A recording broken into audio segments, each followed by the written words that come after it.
Hello, everyone, and welcome to Strange Coordinates, a show where we use brands as compass points to lead us to fascinating stories.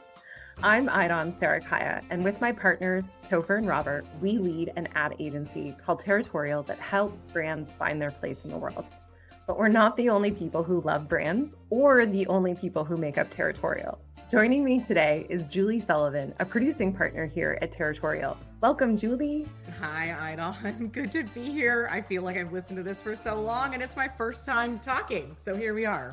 On Stranger Coordinates, we focus on a specific theme and bring a traveling companion along with us on the journey. And today is one that I'm so excited about. Me too. We are diving into the world of women's sports and advertising. It's such an exciting time right now, whether you're watching my current hometown favorites of the New York Liberty win the WNBA championship, or maybe it's the standout USA women's gymnastics team in the last Olympics, or even the new professional women's leagues that are popping up, like volleyball and some others. There's just so much happening in this space, and we're excited by all of the opportunities for storytelling that exist. All right, Aydan, we're not going to do this alone. I think we've got a total pro. And joining us today is a commercial and documentary director who specializes in women's sports stories. She's a college athlete herself and a girl mom, and she takes responsibility of telling those stories super seriously. She prides herself in bringing humanity to all of her work. Her latest work, Power Forward, is the 3-part series launching Delta's partnership with the WNBA. It's live now on In-Flight Entertainment and YouTube. Please welcome Andrea Buccilla. Hello. Hi, Andrea. You nailed the last name, Julie. Good job. I was lucky. Nailed it. We're so excited to have you on. I know it's been like a recent introduction, but I think we just hit it off so well. And we have such like a shared passion for your work and kind of all the areas you work in. So really, really excited to talk to you. And Andrea, it would be so wonderful if you would be willing to walk us through your background a little bit and talk more about the work that you do at Veteran Made and how you bring the world of women's sports to life in every day. Sure. Yeah. My path has been a winding one. I was a journalism major undergrad. I played college golf at Ole Miss, studied journalism when I was there. But then I went into education for a decade. I was a middle school English teacher. So storytelling was never too far, right? We read a lot of stories. We wrote a lot of stories. But I wasn't working in the space at all. And then my husband, co-owner of VM with me, we got back together. That's a totally different podcast. Can't wait. High school sweethearts turned into blocked on Facebook, turned into married with kids. But anyway, he studied screenwriting after leaving the military. He studied screenwriting, and I was just sort of helping out on like small indie sets around Brooklyn for a while. And I thought, man, I like this a lot more. I was the one who was always like, what if we shot it like this? Or like, what if the script took a turn here? Or what if we moved the tension up? Just like, I was being annoying, I'm sure, because I did not have the screenwriting experience. I had no set experience, but I realized I loved it. So, my last couple of years at a middle school in Brooklyn, I was actually in operations, which is pretty similar to producing, if you really think about it, managing budgets and personnel, planning out school calendars, all of that. And I just took a leap and I thought, I'm going to apply to every producer gig I can find in New York. One place took a chance on me. All it takes is one. And it was because they like to hire people from non-traditional backgrounds. So they thought, oh, this is cool. This is a teacher. But I wrote a screenplay as my cover letter, and I had directed like one indie film that did okay on the festival circuit. And that was enough for them. I also had a career before. So the head of production there was like, oh, I like you because you're 30 and you know how to function in a room full of other adults. So did that for a couple of years. And then pretty quickly, I was a creative producer there. It was Madwell, RIP. But I was a creative producer there and then jumped over to a place called Malka Media where they trusted me to start directing some like branded content, branded docs, at first small. But I knew I wanted to be a director. So I thought, I'm going to look at all of these, even if what I'm really doing is field producing, I'm going to view myself as a director here. And hire really good DPs and shot list the heck out of this and ask thoughtful questions and do more than just like talking head over slow motion B-roll as often as I possibly can. Yeah. Can I squeeze another location out of it? Can I go shoot with people at a coffee shop? And that paid off over time. And ultimately, I got the chance to direct a feature film my last year there. I think it was partially because I'm a woman and played sports. It kind of fell in my lap. I don't like to pretend like, oh, I worked my butt off and then I got to make a feature film. Like I got very, very lucky. And then had the stressful task of not ruining that opportunity. Yeah. So we got that brand funded. It's called Shattered Glass, a WNBPA story. It was through the PA. And that sort of like was my wake up moment of like, oh man, you found like in hindsight, you look back at my life. I was a tomboy and played college golf and all of this. Like, well, duh, you're going to tell women's sports stories. But I think I thought the marketplace was so saturated with people better than me that I didn't really realize that I could like do more of that until the film came out and people didn't hate it. I would call it like a solid like B of a film. It's not. People definitely did not hate it. You never know. It's weird like being a storyteller and a creator. It's like people might hate this. No, Yeah. it's You great. never know. You did But a very nice job. if you Yeah. put energy and, Yeah. step Yeah. into it, it's going to Yeah. be amazing. So now I'm at this place where like, hey, how do I do more of this? How do I like keep getting my name out there? Power Forward was really cool because Stewie and NECA were both in Shattered Glass, and it was Yeah. not. I didn't pick them for Power Forward. Like that just kind of happened that way. Nice. And I think that helped VM win that gig because I had familiarity with them and had already built rapport. And that just continues to happen where it's like, oh, someone thinks of Andrea because she shot this other thing over here, and we like the way she tells women's sports stories. So I'm very, very grateful to be in the position I am now. It's kind of like building this reputation as a women's sports director. Yeah, Love that. not a boring place to be. You're going to have content for years and years to come Right? to make. Yeah. Yeah, You're fortuitous so timing for sure. Yeah.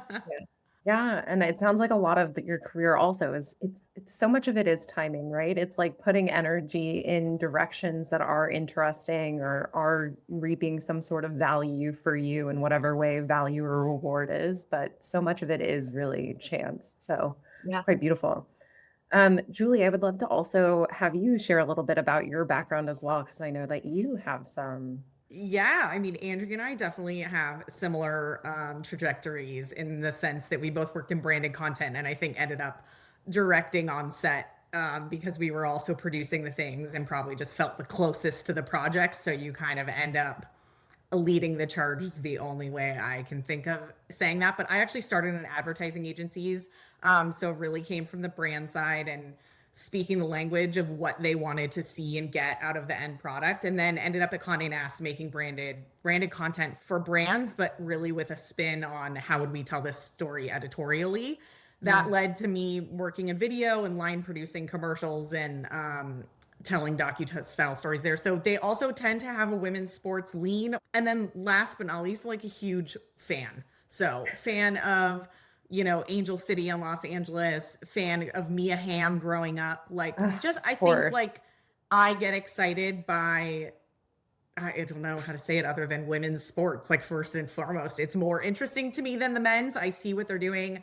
I see all the money they're making, but like the growth and opportunity potential that we have in the stories that are still out there to be told is really ripe, I think, fodder for kind of future conversations and making sure that their talents are displayed because they are literally badasses. And I think everyone loves all of them in different ways. And so it's really fun to be able to like actually do that as a part of your job.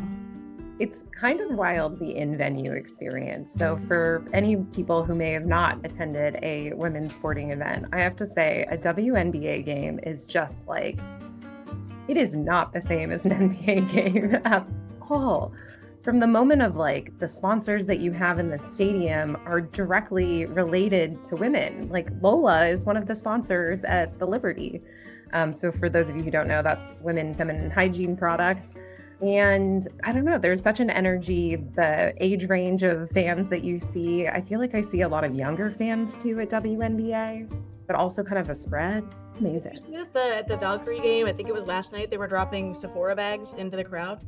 It's amazing. Yeah, it's so cool. Yeah, Sephora's made a huge push lately in the US and Canada and sponsoring both soccer and basketball, which is awesome. And then they did a really big thing with Unrivaled, which is like taking a chance on something that has not been done before. Like we are here for that, like pump money into the new stuff and like not just slapping your name on a uniform. You know what I mean? Like you can do that too. We'll take it every which way and form, but I'm here for that for sure.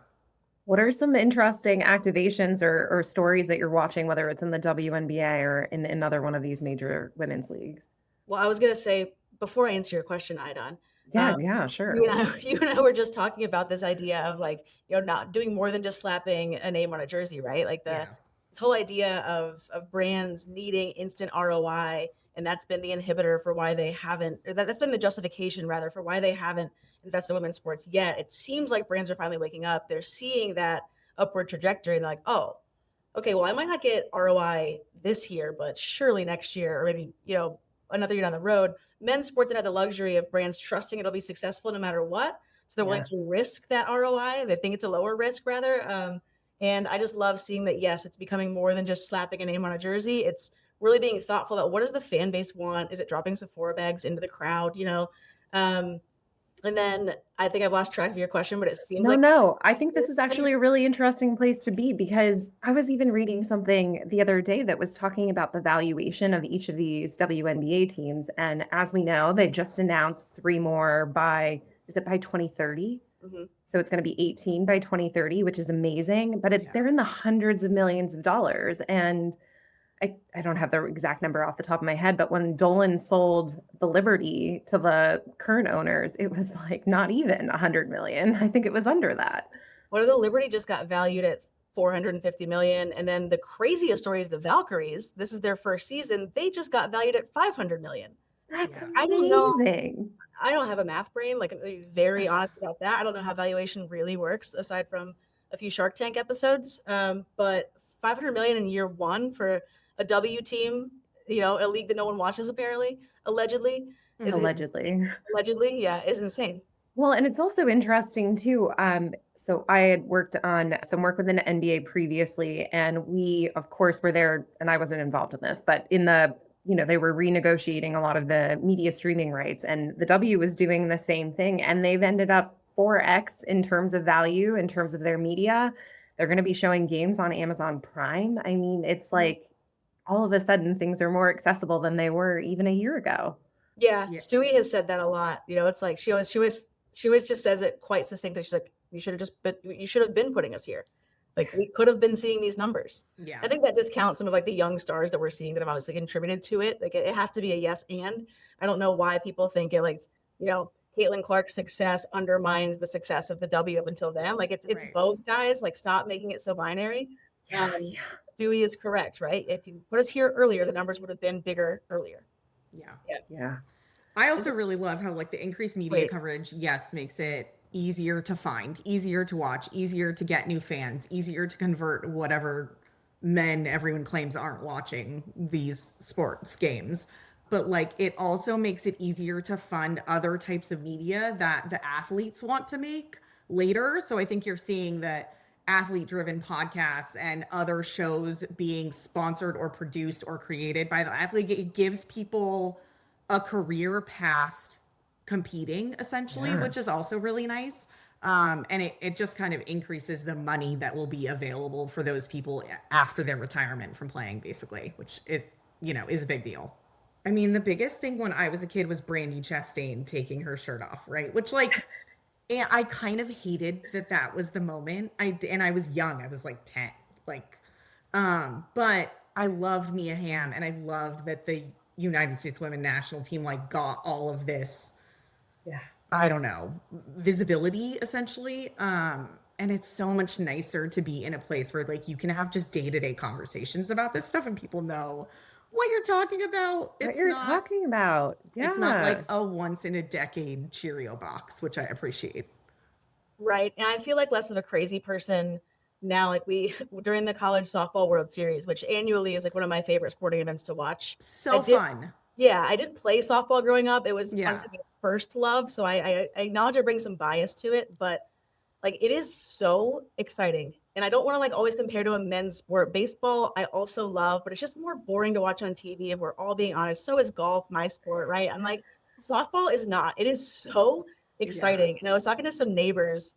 My alma mater made a Cinderella run. Ole Miss did great. And I was like, you guys have to watch. We put it on in the kitchen. And he was like, well, you want me to put softball on? I was like, yeah, Jay, Yeah. put on softball. And he was like, okay. And then we all found ourselves riveted. And I've Yeah. done it now to multiple people. And because of the current climate, like I don't sound like a crazy person. Like I Yeah. feel confidence, like interpersonally with people. I don't even know if they're big sports fans or not, saying like, hey, check this product out, because I know it's being shot well. I know the analysts are qualified. It's Yeah. not at weird times. And Yeah. the product itself has gotten so good, it's not going to make a liar out of me. It's just like a nice place to be at. Yeah, totally. And sports are kind of a great equalizer, at least in fandom too. Like, forget about even ability to play, because now, I mean, it's a whole nother level to be a professional athlete.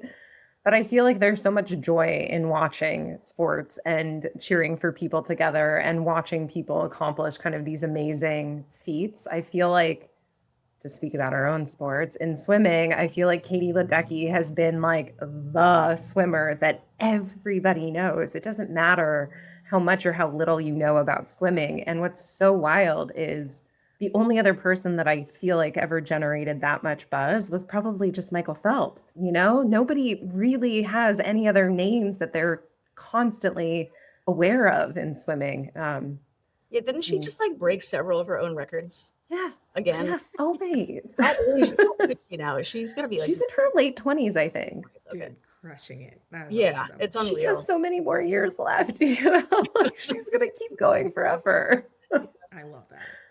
Yeah, Amazing. love that. Do you Are still they- follow golf closely, Andrea, or like are you a little out of it? I have kind of an embarrassing answer, which is that I follow the men's majors. Oh, if I'm okay. being honest. Yeah. I do watch the KPMG Women's PGA. Yeah. I got to make a couple of commercials for them 2 years ago, Yeah. and just believe in, like, as a company, they do a great job of splitting their sports sponsorship money between men's and women's sports. Mm-hmm. So I respect them as a company, and that event is really good. I'll watch the Solheim Cup, but the honest answer is I don't watch women's golf as much as I should. Oh, the Yeah. Augusta National Women's Amateur, I am glued to. Oh, It's a cool. pretty new event. I don't know if you guys know about that one, but I don't. okay, so Augusta National forever was men only. It's Yeah. the membership. They have a few women now. I think Annika Sorenstam and Condoleezza Rice, to name two at least, that I'm pretty confident in. But no women's event. Really, they only host the Masters, and like the history of that is long, right? Like I think it was like the Skim podcast like had a hot take where they're like, we can't believe that it took this long for Augusta National to host a women's tournament. It's like, well, Augusta National was actually built for the Masters. Like it was built, then the Masters came. It was built for that tournament Got by it. Bobby Jones. Okay, so like just fun little historical side question. Yeah. So the Augusta National Women's Amateur started only a few years ago, like 3 or 4 years ago, maybe. And it happens the week before the Masters. And it's like every good college player and amateur woman gets to go play Augusta. And Nice. it's televised and it's awesome. And you get to see, women college golfers, like your average male amateur has no shot at beating them, but their distances and their power are closer to what an amateur might be hitting it. So it's like cool to see someone who's like a little bit closer to our skill set playing that iconic golf course. That's So awesome. I do watch that one. But yeah, the men's majors, and honestly less so now the Tiger's out of the picture. The big Tiger. I think I do think it's interesting though with like the LAV and like it's like the more money that also gets pumped into men's will eventually get there. You know what I mean? It's just we're here. I'm here to wait. I'm here to see it happen. Yeah. And I look at like, Full Swing on Netflix, like only covered the men. But you had the tennis one. Yeah. So Breakpoint or Point Break. Yeah. Yes. Break They point. covered both, which was great. Yeah. I think that Full Swing couldn't have done that because, golf is getting so popular. It was not cool when I was growing up, right? But it's getting so popular now that I think Full Swing missed that opportunity to platform some women. I mean, they're pumping out shows. It's probably right behind it. We just watched the female show on F1 with like the F1 Academy, which is like the female racers. And I was like, I'm here for this. I could watch this all day long. Yeah. Did you guys see the movie yet?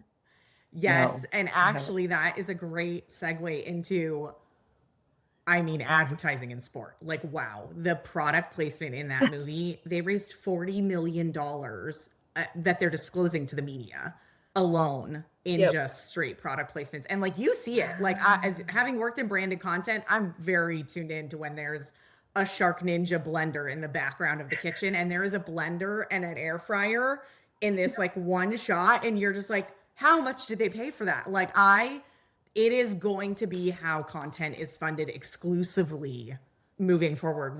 Once people start putting their money where their mouth is, it's going to be, I mean, we're going to be seeing that all the time. Oh my God. It's so glad you just said that. Go ahead, Aydan. I was just going to ask, is it more than just like, I'm assuming Shark Ninja isn't a traditional F1 sponsor, right? So it's not a traditional F1 sponsor at all, but for the movie, they are like a prime sponsor, like on the helmet. And then, but like also product integration in the show, in the movie. It's wild. Like we used to have really strict rules about what you could and couldn't do. And like, I would love to be in those negotiations. I think that is like such an interesting piece of business because people are all about authenticity. And like the more you can do where people can't call it out in a shot, but they just have like a loose association. You know, Sephora has the glam room in the Unrivaled kind of league, and having girls do Get Ready With Me, like for the game, just in a Sephora room is like, okay, you're going to watch that content all day and not be like, oh, Sephora's overdoing it. Versus like, I will say I was, you know, in the F1 movie being like, well, I'm definitely noticing. But that's racing too, right? Like that's a particular niche. Like racing is known for just plastering logos all over the place. Yeah. But yeah, when I first saw the trailer for F1, I used to work on Shark Ninja here and there. So like that brand, I was like, whoa, I didn't know they had that kind of money. Yeah. Our production budgets could have been bigger. Yeah, you should watch it. Expensify really did like a huge thing with them. Yeah. There's a lot of brands that of course just have like the, you know, on the car, on the race suit, on the whatever, but the even the slighter brand integrations, the watches and things are like if you have worked ever in branded content, you'll find them for sure. Yeah, and we've been having this conversation, my husband and I, so much. We're currently trying to get a feature film funded. It's about veteran ultra marathon runners, right? Yeah. And trying to replicate the model that we used for Shattered Glass, which was entirely brand funded. There were a little bit at the end, Tubi came in and like made ends meet for us. Got it. Of expenditure, but it was, you know, it was Puma, Crown Royal, Fanatics. It was totally brand funded. And I just loved the model because those three brands in particular weren't precious about exclusivity, right? So we had Stewie, who was a Puma athlete, but we had Jonquil Jones, who's Nike, and Nneka Ogwumike, who's Adidas, and none of them cared. Like Puma was like, it's okay. Like we're going to put our brand at the beginning, presented by Puma, and do a couple of Stewie like shoe launch events, and that's good. Like you don't have to blur out JJ and Nneka's logos. We're like, really? Wow. And that was so cool because it felt like they understood the mission, right? The mission was to like promote women's sports and tell a good story, peel the curtain back a little bit, show the day-to-day lives of these athletes, not the polished, you know, it's a documentary. Like I don't have to explain to you what a documentary is. And I just think that, you know, Procter & Gamble did a feature about hair, I think last year, black hair.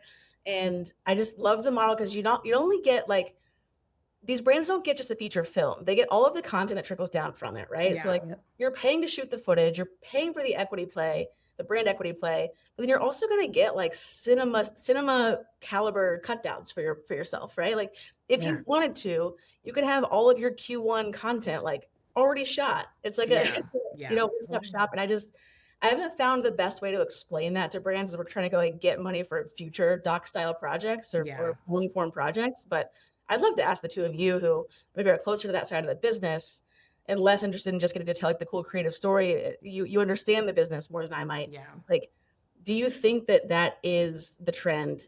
How do you explain it if you have to try to get these brands to give money towards those longer form projects? Yeah, I mean, I don't know, Aydan, if you want me to go or if you want to go, but doesn't matter.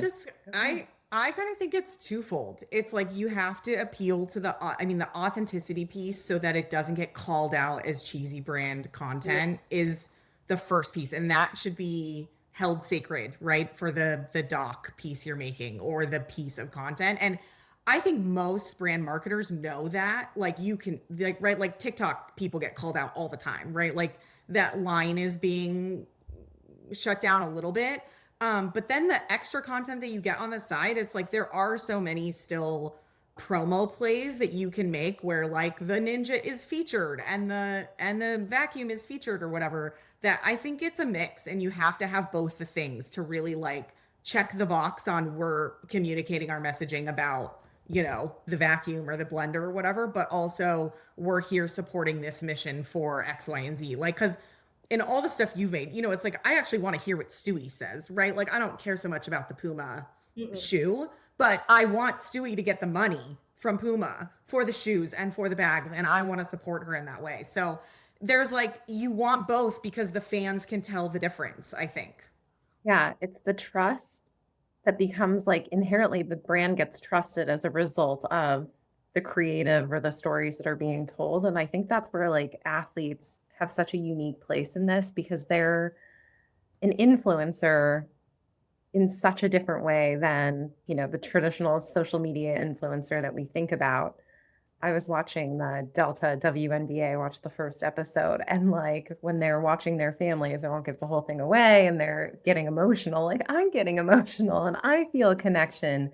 And the way that they talk to each other and the way that they respected each other and communicated, even in just that short episode. So obviously there's a connection that immediately happens with the subject, with the influencer that we're watching. So I think there is an element of trust and authenticity that comes through. And that's why sports are so incredible because these people have put in so much time of physical and mental energy to get to where they are. And it's not just them, as any athlete knows, it's a community that gets the athlete to where they are. It's a series of coaches, trainers, parents, friends, teammates, whatever it is. It's not just a single person that gets to that moment. So sports have such a community element to them. And I think there's a lot of strength in that. And I think all brands are looking for followers one way or another, and however you want to define followers. So it's there too. Yeah. And I think what you get as a brand when you choose to partner with a female athlete is just out of pure necessity. NECA talks like so brilliantly about everything, but this in particular, like, there's just more of like a grit and like willingness to grind because they've had to for so long and they don't want to continue having to be clear. Right. But they understand that like the W's like built itself in many ways. It's a young league. They're 28 years old. At 28 years, the NBA was not as successful as the W is. People forget that until, like Bird and Johnson came along, they were getting outperformed by professional bowling on TV. For real, it's crazy. Yeah. That's crazy. But I think like for a brand, it's like you don't have these like this team of 10 between you and the athlete who's negotiating and being precious about little things that make, the rest of us who are just like making a standard salary, trying to produce cool stuff for our books, like making all of our lives more difficult. Like working with male athletes is a very different experience than women athletes. And there's a reason for that. And like, I hope I'm confident as they continue to grow, women's sports continue to grow, that a little bit of that will stay intact just because like maybe like even the nature of women, right? It's like, we're not like, we're more interested in just like making the human connection. Maybe, I don't know if any of this is even like back upable from like a sociology point of view, but like as a woman, I'm like, I feel it. I don't know, like, it's lovely to work. The women athletes I've gotten to work with have all been lovely, which is kind of crazy. I don't know. There's got to be one that's not fun to work with, but I think we understand that like this is our shot. We cannot ruin this shot. Yeah, we have to get there together. So we're warmed up and we are now going to do the segment that we call Off-Brand Quiz, where I'm going to ask 3 brand-related questions, but in reality, they're much more subject questions, so women's sports related. Julie also doesn't know the answer, so you guys are both free to guess, and there's nothing on the line, so it's really okay if you make a mistake. Are not a competition. We're talking about sports. Yeah. I was going to say there's probably a lot of competitive spirit in this podcast today. Are you ready? Yes. Okay, awesome. So I feel like you probably know this one. How many teams were in the WNBA when it began in 1997? Was it 8? Oh my God, amazing. Yes, there were 8 teams. That was insane. I had a feeling that you would get it. You're crushing it. I don't know about you all. I grew up in Seattle, so I grew up watching the Seattle Storm. I didn't share this earlier, but I played basketball until about 6th grade, and I used to go to the Seattle Storm summer basketball camp that would have all the players that is adorable. teaching us basketball skills. So anyway. That's awesome. Who was their like big name then? Sue Bird. Forget There how you long go. she was I mean, around. that's pretty epic. Yeah. It's pretty That's big. not no one. Right. Yeah.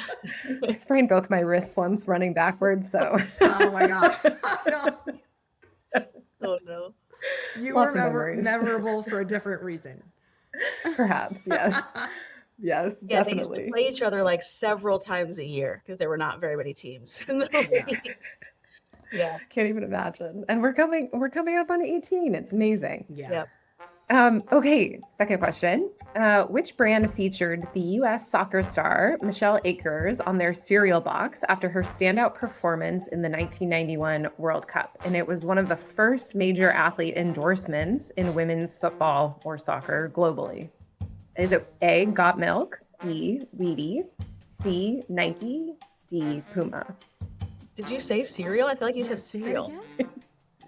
I did say cereal, and that was intentional. Okay. Made sure we're listening. So Wheaties? It Yes, has to be Wheaties. It was the Wheaties. Okay. You had no faith in our brain power. Been taking from me. I kept this one easy. I had a different question, and I actually thought it was too hard because I was like, what was really like the first example of brand advertising in women's sports? And I came up with this one that said, during a major women's sporting event that was in Australia in the 1950s, there was a tampon advertisement encouraging women that they could swim at any time of the month. Oh, that's cool. But I was like, that seems really hard and nobody's going to know that. No, we would not have known that. I'm glad I know. 1950s, though. Kind of That's incredible, good. right? I'm here for that. Yeah. All right. Another one, slightly different beat. In what year were women first allowed to compete in the Olympic Games? Oh. Do you want to guess like 20th century, 19th century? The 1970s is what I was going to say. Yeah. It was actually 1900. Oh. Women were able to participate in 5 sports: tennis, sailing, croquet, equestrian, and glove.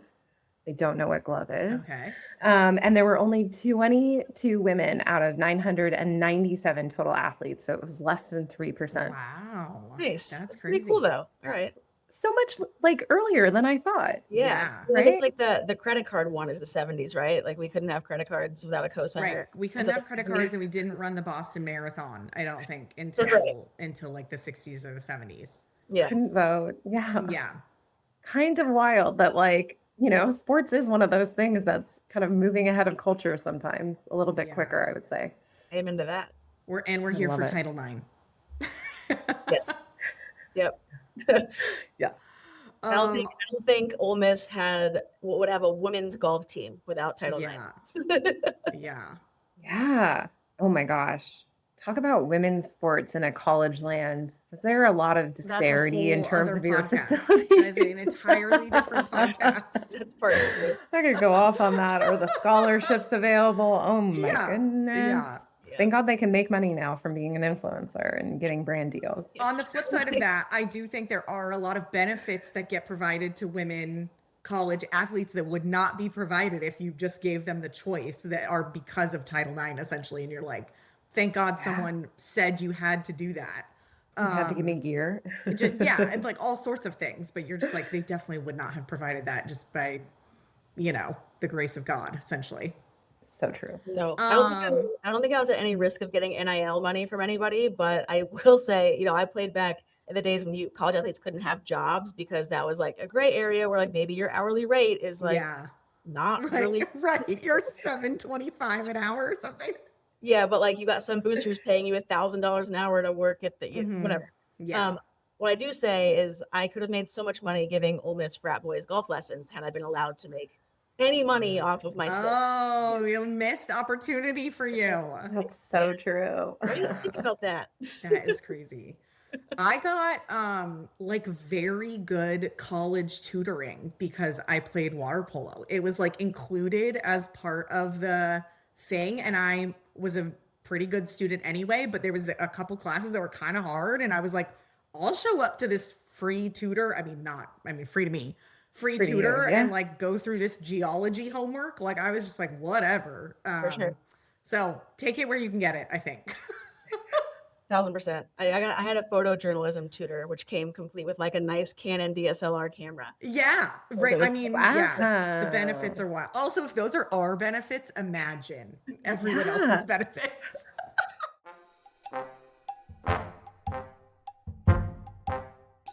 Well, so far, we've been leading this expedition, but now it's your turn, Andrea.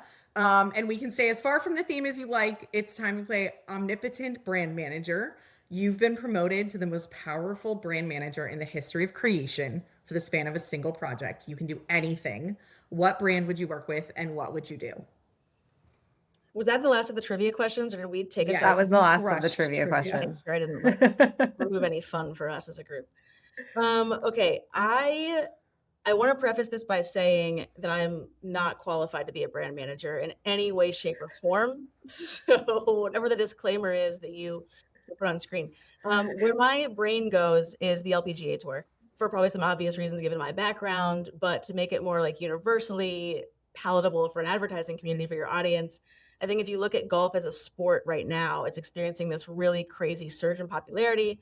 Growing up in Columbus, Ohio, it was like not a cool sport. I grew up in a golf area, to be clear. Like Jack Nicklaus Okay. course is like a few blocks that way. Got it. So like if golf was going to be respected anywhere, it's where I grew up. But then I got out into the real world, and everyone's like, "I'm sorry, that's a college sport. Are you serious?" So it was not cool. It was not respected. And now you go on social media, and it could just be my algorithm, but I think that there's a lot of data behind it, right? There are all these like D2C golf brands popping up, Barstool big in the golf space, all kinds of different podcasts and digital shows. And when I look at who the talent is on those, it's a lot of like, frat bro types. Fine. That's part of the golf world, and that stuff is I consume that content. It's entertaining. And on the women's side, it's a lot of some of them played college golf. But it's a lot of like women who have learned the skill, which I understand is relatable because a lot of folks pick up golf later in life, and that's they weren't me who started playing in at age 10. So it's relatable in that way. But I also look at we mentioned earlier like Full Swing, the PGA Tour. The LPGA Tour is being left behind. So we have all these influencers out there in the golf space on social media who are not college or pro level. Fine, like let's democratize the sport, but why can't we have both? So if I could be a brand manager at the LPGA, I would pour myself into talking to smart women like you, other, real brand strategists in the space, and say like, how can we get, 5 rookies every year and build them a social media channel? Why can't we have a content series around them? Why can't we do a long form doc that like gets into like, there's so many, like the doc space in sports is so robust right now. Everyone's making something. Seems like everything's getting greenlit and funded. Nothing for women's golf, even though we know like how popular it's getting. It's just sort of like a head scratcher to me. I'd love personally to try to solve it. Like I said, I don't have the skills to solve it. That's not true.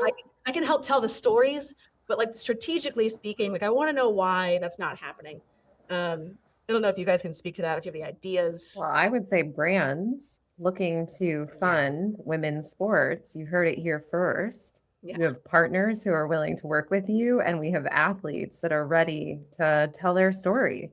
Yeah, for sure. And I think you have to take what's working in the influencer space's lead. Like, of course, they all have such niche audiences, but like those micro audiences could each be an audience for the league as a whole. And that I think is something that like the WNBA and women's soccer has done, right? They're like tapping into queer women days. They're tapping into, Latino or Chicana, days, and really taking those like audiences as the change makers, I think is the lead.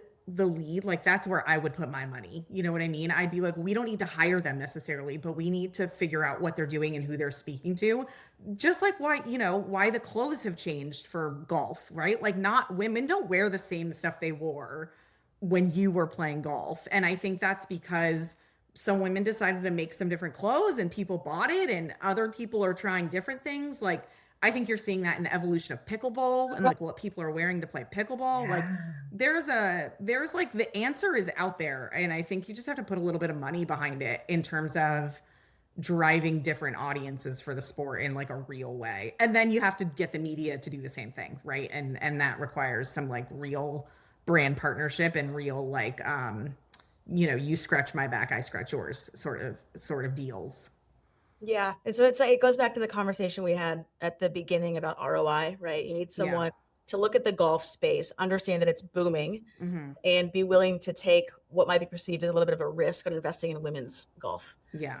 But I mean, like, to your point, the stories are there, right? We're just not uncovering them. And like, people are telling them on social media, but you want them to be told in a real way where, you know, your mom calls you because she saw something on CBS Sunday morning, or, you know, the Olympics does a little, you know, a thing during, you know, like those little segments where they like kind of tell the family story of Katie Ledecky. It's like, that is what makes the viewership go up, and those things kind of hitting mainstream. And sometimes you get celebrities that are really interested in those like niche audiences too, that help. I mean, you got to tap into that, but I think there's something in there. It's not dead in the water for sure. There's like a ton of ripe the pro-am change to be made. space. The pro-am space is kind of popping. Like, I know was it last year? Caitlin Clark played with Nelly Corda in a pro-am. Oh, cool. Yeah. Those went viral, and you know, you get a lot of other professional athletes who play in those pro-ams, and those are always like spikes in social media interest. I will say, I remembered an idea I had last year. Yeah. I was with the brand manager. I would combine the men's Ryder Cup and the women's Solheim Cup. That would be awesome. Those teams are so small. They're not taking up the entire golf course. Yeah. There's no reason they can't both be on the course at the same time. And then you're combining audiences. Yeah. Right. That's a great idea. That's my big idea. Yeah. That's awesome. Cross promotion one way or another, whether it's across gender or cross sports. I feel like that's a big one. But now I want to get smart. I'm going to go look at, I have seen all of the like golf clothing ads. I don't know what that says about my social media. So I knew that was like gaining a little bit of a surge, but it's everywhere. My senior year of high school was 2006, and we wore Adidas tennis skirts instead of like khaki shorts. Yeah. And people were like, whoa, that's a good idea. That's really, my mom, I have to give her credit on that. She's the one who was the team mom who bought those outfits. Nice. And yeah, now to your point, like the fashion is like, it's not only more comfortable, it's like, it's a lot cuter. Yeah. It's a lot cuter and a lot more diverse. If you don't want to wear a cropped polo that is like fitted, you can like find something that that works. Also, the fashion in Stick on Apple TV. Have you watched that yet? No, Andrea. It's like a golf drama, essentially. In the vein of Shrinking, I would say. But he is like a Gen Z. They put him in baggy clothes for sure. Like, he is not trying to look like a current, I don't know, maybe some current PGA players, but not the ones that you think of, I would say. Yeah, maybe Jason Day wearing Malbon is what comes to mind. He's made some weight. Ish, but like taken even like a little younger, because he's like just out of high school, I think. Okay. And so they do a good job with it. I think I'd be interested to see what an actual young person says. But yeah. when I find one, I'll let you know. Yeah. One thing you guys will find amusing, my husband Carrie has been getting into golf, and he likes to complain. It's a little bit tongue in cheek, but I also can tell he means it like down deep. Women do have the advantage when it comes to golf attire because we are allowed to wear sleeveless and collarless. And he's like, if I showed up to a golf course in a sleeveless shirt, I would be asked to leave. So I just have to deal with these tan lines, and you guys get to be out here all comfortable and, you know, temperature controlled. Yeah. And I tell him that that's the least that the tan lines is a real thing, real concern from the I guess we'll take the small wins. Exactly. Yeah. That's amazing. That's awesome. Well, awesome. Thank you so much, Andrea, for being with us today. It's so great to hear your perspective on like how to best tell these athletes' stories and where you still think the opportunity is in terms of connecting brands with athletes and their stories to help make women's sports more visible and popular, which, you know, I think we're all here for the ride. So thanks so much for joining us. Thank you for what you both do and for platforming me and this topic and all of that. I really appreciate it. Oh, of course. And so happy to have Julie on her first one today. Really exciting. Thanks, Topher and Robert, for giving over the reins today. We had so much fun.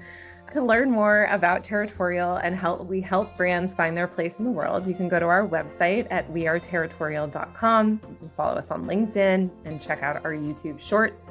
We will be linking more about Andrea and the amazing work that she does at Veteran Made in the show notes, so you can also check her out there. And we will make sure to also link Julie so that you can check her out on LinkedIn.